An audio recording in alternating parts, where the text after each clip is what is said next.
wa kanisa Katoliki wamesikitishwa na uwepo wa wahuni wanaoendelea kuwaua na kuwajeruhi Wakenya.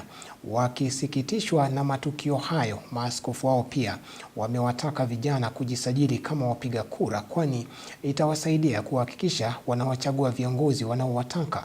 Pia wameelezea wasiwasi kuhusu bima ya SHA, haswa kutokana na upungufu wa mgao wa kugharamikia matibabu ya wagonjwa. Zablon Macharia anatufungulia taarifa zetu leo hii. Kutokana na ongezeko la wahuni na ambao wanaendelea kuwajeruhi Wakenya wengi hasa kwenye mikutano ya kisiasa, maaskofu wa kanisa Katoliki wamejitokeza na kulaani vitendo vile, hasa kutokana na matendo yao ya kuwajeruhi baadhi ya Wakenya. They seem to be moving around the country with impunity. People can't just move around killing others, threatening others, doing what they want in public forums. And the agencies in charge of security are watching as if nothing is happening. It is concerning us, and we are asking questions. Who could really be behind these goons? Who are their paymasters?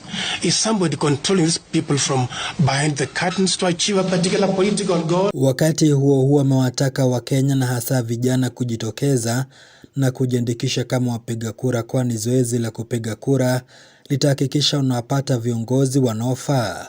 Pia amewataka vijana kutokubali mtu yoyote kuwakatisha tamaa ya kujisajili kama wapiga kura nchini. We particularly appeal to our young people to make all efforts to get voters cards after getting your identification card. This is one way of voicing your concerns by choices you will make for a better Kenya.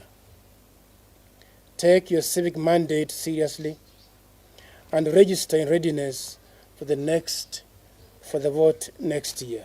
Kando na hayo, wamesikitika kutokana na bima ya afya ya SHA, hasa kutokana na mgao wa fedha ambao wanasema haukimu mahitaji ya kugharamikia matibabu. Pia wameibua wasiwasi kuhusu changamoto zinazokumba mtaala wa elimu wa CBE, wakitaka Wizara ya Elimu kuunda kamati ili kutathmini jinsi ya utekelezwaji wa mtaala huu kikamilifu. PHA in the SHA processes concerning the rejected and returned claims also needs to be clarified. We believe it is within the power of the government to look into this problem and provide a long-lasting solution, as this situation undermines the protection of human life and dignity. We should not continue going in circles at the expense of human life in need of medical care. The government should therefore act with great urgency to address the SHA structural deficits, significant underfunding, and operational deficiencies, including technological system downtimes. The Ministry of Education to urgently constitute a multi-sectoral team to study, properly evaluate, and design in all understandable and overt manner how the CBE system can properly operate. Zablon Macharia, Undugu TV.